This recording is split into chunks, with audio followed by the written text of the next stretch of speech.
The final week of CAA football season has arrived. Amanda Poole joined by Rob Washburn to break down three things to watch out for as we close the book on the regular season. Maine will face New Hampshire in a rivalry battle with playoff implications, the two sharing the same 5-2 CAA record. Maine is fresh off a loss to Rhode Island that snapped their 6-game win streak. Now, the Black Bears defense has been the storyline all season, sitting top 3 in the league. Now, Christian Thomas is second in the CAA with 111 tackles, and safety Devin Vaught is tied for first with 3 interceptions this year.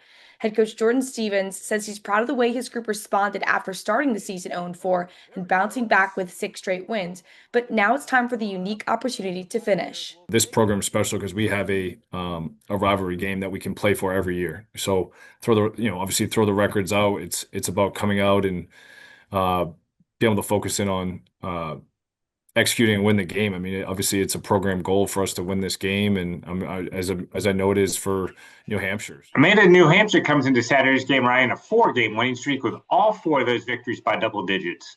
The Wildcats' defense has been outstanding, allowing just 15 points per contest during the 4-game stretch, and they held 3 of those opponents to less than 100 yards on the ground. Quarterback Matt Vezza passed for 328 yards and a career-high 5 touchdowns in last week's win at Bryant, with Caleb Burke making 9 catches for 134 yards. The running game has also been strong with the 1-2 punch of Miles Thomason and Denzel Gibson. There are a few more intense rivalries than the annual battle for the Bryce Cow Musket, and with as well as both of these teams are playing, Saturday's game will be a must-watch. It's heated, it's spirited, it's contentious, it's always physical. The records don't matter. Usually one way or the other, there's playoff implications on the line. So I think it's always a meaningful game in terms of, postseason implications. It's always a meaningful game in terms of bragging rights for the year. The top 10 Rams will close out their season at home hosting Hampton. Rhode Island sits first in the CAA with a 7-0 record and needs one more win to earn the outright CAA title and achieve an unbeaten conference mark, a first for URI. To do something that hasn't been done before, it's nice to probably reflect upon down the road at some point in time. Right now, it's just that what's in front of us is, an opportunity to beat another quality CAA opponent. The Rams have been rolling all year. They sit first in defense and second in scoring in the CAA. The run game leader has been Antoine Littleton Jr., who rushed for 202 yards and 2 touchdowns last weekend to help the Rams clinch at least a share of the CAA title. Now, quarterback Devin Farrell paces the league in the air thanks to his connection with the league-leading receiver Marquise Buchanan. Hampton will have its hands full on Saturday.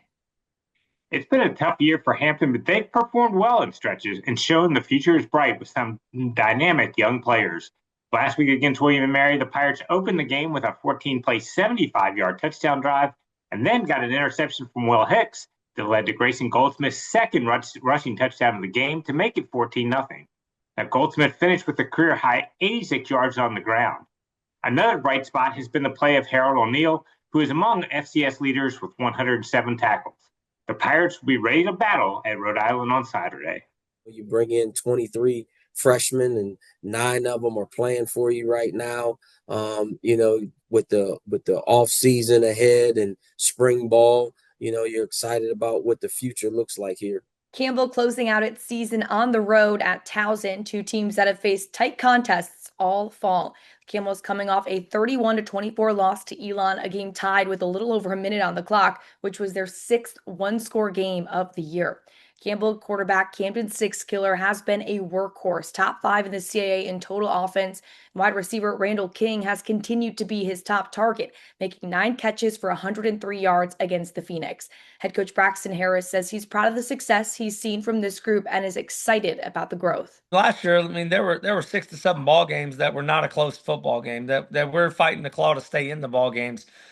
This year, we've lost 6 games by a touchdown or less. Have we improved? Absolutely, we've improved, and that's why. What do we got to do? We got to be able to find a culture within our program of playmaking, right? That you got to go make it when that opportunity comes. Towson has also had its share of close losses this season, but the Tigers are coming off a 36-19 win at UAlbany last week. It can finish the year at 6-6 overall and 4-4 in the CAA with a win over the Camels. Towson's defense turned in an impressive effort against the Great Danes and limiting them to 249 yards while recording 5 sacks and forcing 3 turnovers. Caden White contributed 5 tackles, a sack, and a fumble recovery, and Jamez Drummer added 4 stops, 2 sacks, and an interception.